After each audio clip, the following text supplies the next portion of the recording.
En voici comment paramétrer votre eFootball 2025.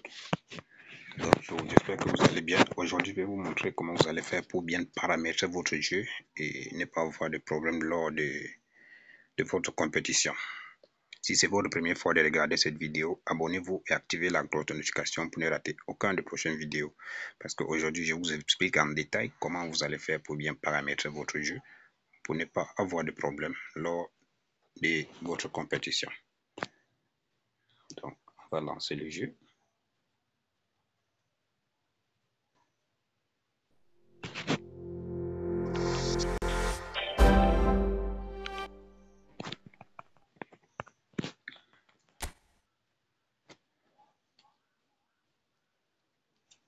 Donc voilà, mettez en commentaire.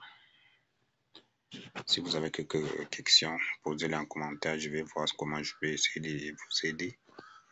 Et dites-moi si ça vous ennuie aussi, parce que moi aussi j'ai mes petits problèmes. Dites-moi, est-ce que c'est possible de connecter votre ancienne compte eFootball dans une nouvelle appareil, c'est-à-dire prenez cette compte comme ça et allez connecter dans une autre téléphone. Est-ce que c'est possible? Parce que moi j'ai déjà beau essayer, je ne trouve pas. Parce que j'ai une autre tablette que j'aimerais que les joueurs qui sont ici puissent être dans un autre téléphone, mais j'arrive pas.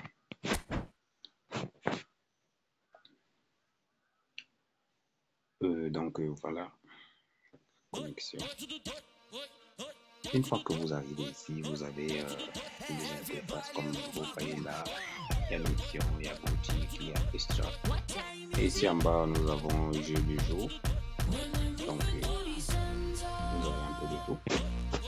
Et nous allons entrer sur extra ici parce que c'est là où on va bien paramétrer notre jeu. On va cliquer ici là.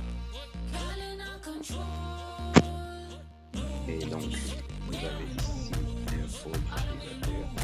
Cliquez là. Ici, vous pouvez voir votre profil. Vous pouvez écrire votre nom ici, comme je l'ai déjà fait. Et ici en bas, vous pouvez sélectionner le meilleur, c'est-à-dire avec cette image, quand tu vas jouer des compétitions en ligne avec l'adversaire, là, tu pourrais savoir à quel niveau vous vous trouvez. Par exemple, tu sélectionnes ici. Moi, je n'ai pas encore commencé à jouer des compétitions en ligne, donc vous allez voir ce qu'on est comme. Attendez, je vais éteindre les...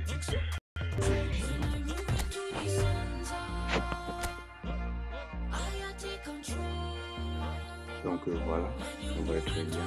Donc ici, ça va vous aider à montrer à votre adversaire à quel niveau vous êtes dans la compétition.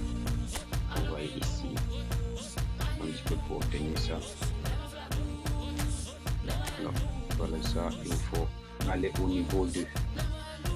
Donc vous devez jouer en division 2 avant d'obtenir cette badge-là. Et ici même c'est la même chose. Vous voyez niveau 2. Niveau 2 aussi. Et ça là. Donc vous voyez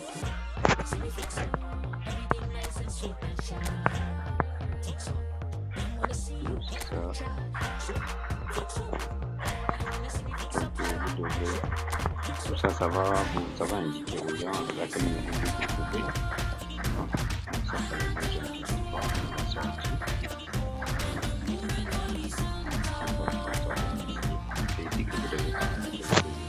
par exemple, on va aller sur graphique parce que c'est sur graphique que ça nous intéresse beaucoup. Vous allez aller sur graphique. Et ici là, vous voyez l'image à 30. Ben, moi normalement je le mets à 20. Et ici là, si vous mettez standard comme ça, là, bien sûr qu'il y aura des commentaires. Mais si vous les mettez en plus faible et prêt à jouabilité, quand vous jouez des compétitions en ligne, je vous conseille de mettre ça ici. Parce que si vous mettez sur standard comme ça là, votre adversaire va jouer et chez vous ça ira lent. Donc ça ne va pas accélérer. Ça ira lent, ça sera impossible de jouer le 1-2, le passe rapide et tout ça. Donc je vous conseille de mettre ça ici. Et comme ça vous allez jouer des passes rapides comme ça. Et ici là encore vous devrez ajouter ici sur faible, comme ça avec il n'y aura pas de commentaires dans le match, seulement du cri, il n'y aura pas de commentaires, il y aura seulement du cri dans le stade. Comme ça va vous faciliter la tâche de jouer sans avoir des difficultés ou des implantations, c'est-à-dire votre appareil ne va pas planter et faire d'autres choses. Donc vous le mettez comme ça, et ici on sort encore. Vous revenez ici sur paramètres du jeu. Et ici là c'est commande intelligente. Cette commande intelligente vous aidera à jouer des passes. Par exemple si vous voulez jouer un passe en profondeur, lui il va vous aider à jouer, il va trouver une solution de jeu. Ça peut être si peut-être vous voulez faire un passe qui sera peut-être un passe en ras de terre, qui sera en profondeur à ras de terre. S'il lui voit que cette passe à ras de terre sera contrée par un défenseur, il va le jouer en passe longue. Pour ce que ça sert. Mais moi je préfère laisser comme ça.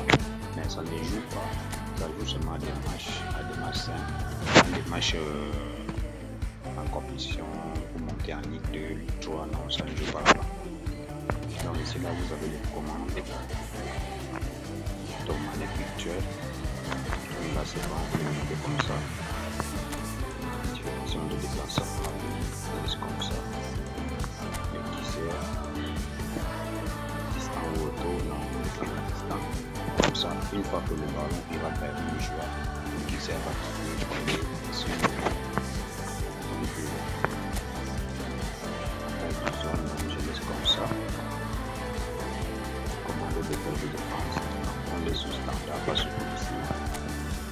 Donc ici là c'est confirmé.